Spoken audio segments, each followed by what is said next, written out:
Kita ke berita selanjutnya. Berdirinya pondok-pondok pesantren di tanah Jawa tak lepas dari sejarah penyebaran Islam di Indonesia. Sebuah ponpes berusia lebih dari 1 abad di Kabupaten Kendal, Jawa Tengah hingga kini masih eksis, melakukan pengajaran klasik bagi para santri dengan mempertahankan bentuk bangunan seperti saat didirikan.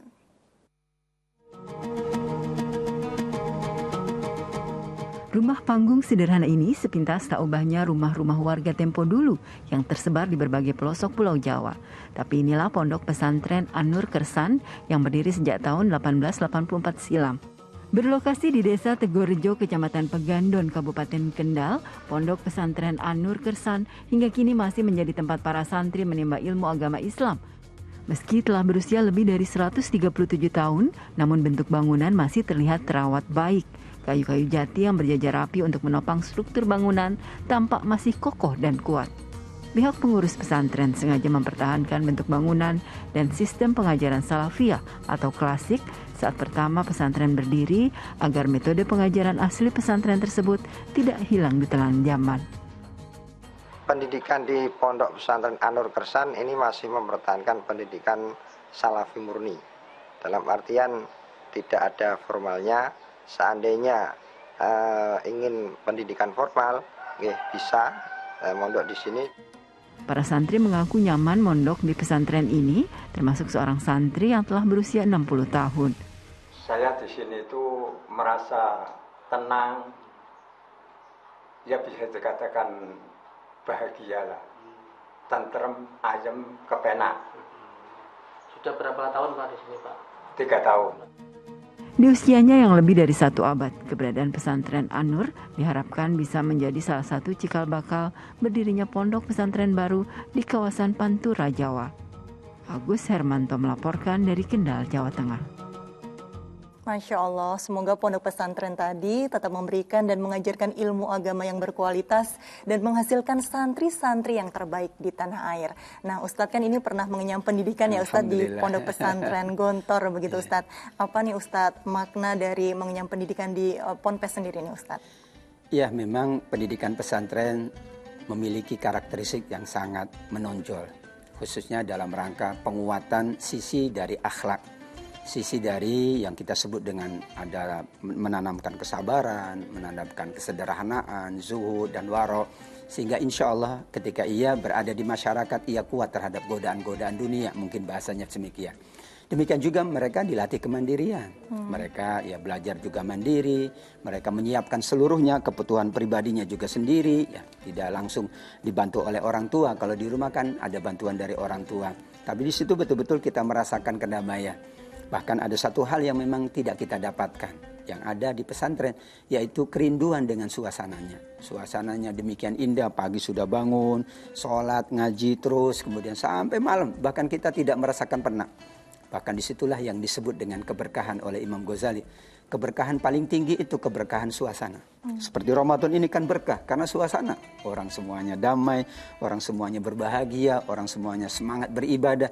Itu suasana yang sulit ditemukan mungkin di luar Ramadan. Sama dengan pula demikian. Ketika kita berada satu tempat yang itu damai, yang itu tenang, kita kemudian dapat menjalankan ibadah dengan maksimal, dapat mengenyam pendidikan juga dengan maksimal, maka sebuah keberkahan yang paling tinggi doa kita bersama adalah Rabbi anzilni munzalan mubarakah. Kita doa, ya Allah, jadikanlah tempat tinggalku, tempat bekerjaku, tempat aku mengenyam pendidikan, tempat aku menimba ilmu adalah tempat yang Engkau berkahi insya Allah. Insya Allah. Nah, kalau yang Ustadz Atabi pernah alami nih Ustadz, apa sih Ustadz perbedaan mempelajari ilmu agama di sekolah biasa dengan di ponpes, dan tadi mungkin ada momen-momen yang paling dirindukan oleh Ustadz Atabi ketika mengenyam pendidikan di ponpes nih Ustadz, mungkin bisa berbagi cerita sedikit. Ya, kalau secara keilmuan insya Allah tidak ada beda ya. Paling yang berbedanya ini kitabnya kitab kuning.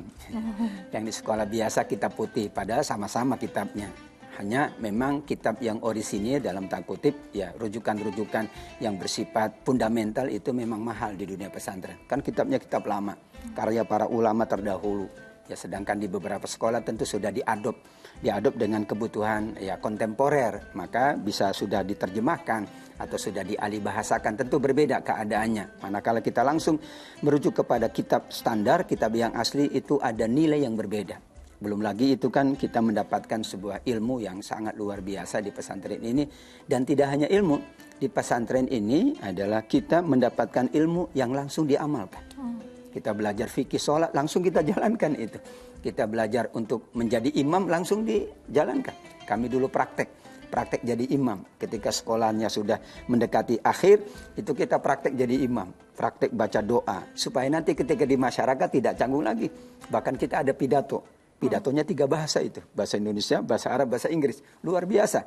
Dan itu melatih kita untuk biasa nanti menyampaikan ke masyarakat. Dan itu bagian memang yang sulit kita temukan selain di pesantren. Namun alhamdulillah sekarang beberapa sekolah yang kita katakan kontemporer, modern, itu juga mengambil salah satu nilai dari pesantren. Sehingga sekarang terjadi ya bahasa kita di pesantren pun masuk nilai-nilai yang kemudian kontemporeri.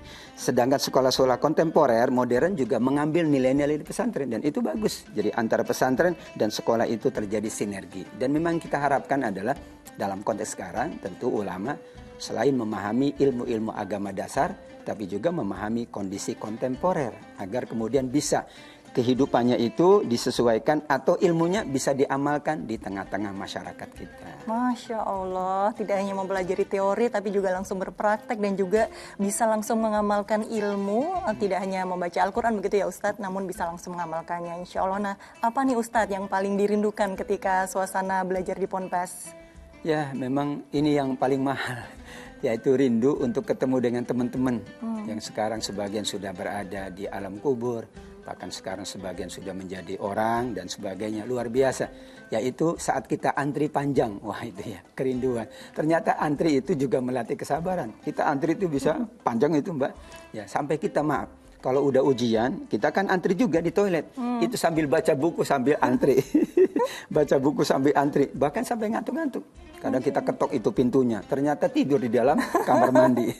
Tapi itulah namanya kerinduan kan. Sesuatu yang memang tidak bisa kita temukan di tempat yang lain. Kita sambil antri, tapi kita sambil tetap bahasa kitanya ya menjaga diri. Terus kita saking ya ingin lulus ujian, itu belajar bisa malam hari. Bahkan lampunya sangat sederhana ya saat itu. Dan kemudian Masya Allah, itulah nilai. Kita katakan nilai itu memang tidak kita temukan. Namun insya Allah dengan penerapan yang ada sekarang sudah mulai ya. Sekolah tadi modern sudah mengambil nilai-nilai pesantren. Dan pesantren pun mengambil nilai-nilai dari ya sekolah-sekolah modern. Dan tidak ada masalah. Karena tuntutan dari keadaan ini tidak mungkin kita hanya memahami satu aspek. Kita ingin memahami berbagai aspek. Dan itu untuk kemudian kehidupan ini betul-betul menghadirkan kebaikan dunia dan kebaikan akhirat. Masya Allah, melatih kesabaran, kedisiplinan, dan juga kesederhanaan begitu ya Ustadz, yang tidak ditemukan mungkin di dalam teori-teori di buku begitu. Nah Ustadz, ini belakangan kan orang tua mungkin khawatir ketika ingin memasukkan anaknya ke Ponpes terhadap adanya berita isu radikalisme dan juga ada isu tentang pelecehan yang dilakukan oleh oknum di Ponpes. Bagaimana sih Ustadz ketika akan menyekolahkan anaknya di Ponpes, tips yang terbaik untuk memilih Ponpes yang baiknya Ustadz?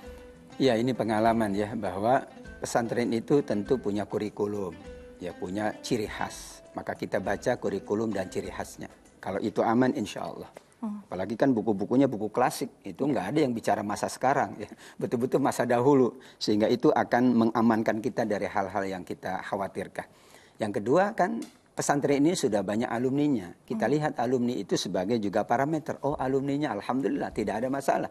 Maka itu menjadi corak ya, corak atau warna dari pesantren. Bukankah hasil dari pesantren adalah para alumni? Nah, para alumni itu kita baca sebagai perbandingan. Oh, kalau dari sini alumninya demikian, kalau dari sini alumninya demikian. Perbandingan itu penting agar orang tua tadi ya tidak khawatir dengan anaknya, tetap yakin, namun juga memperhatikan sisi-sisi kebutuhan.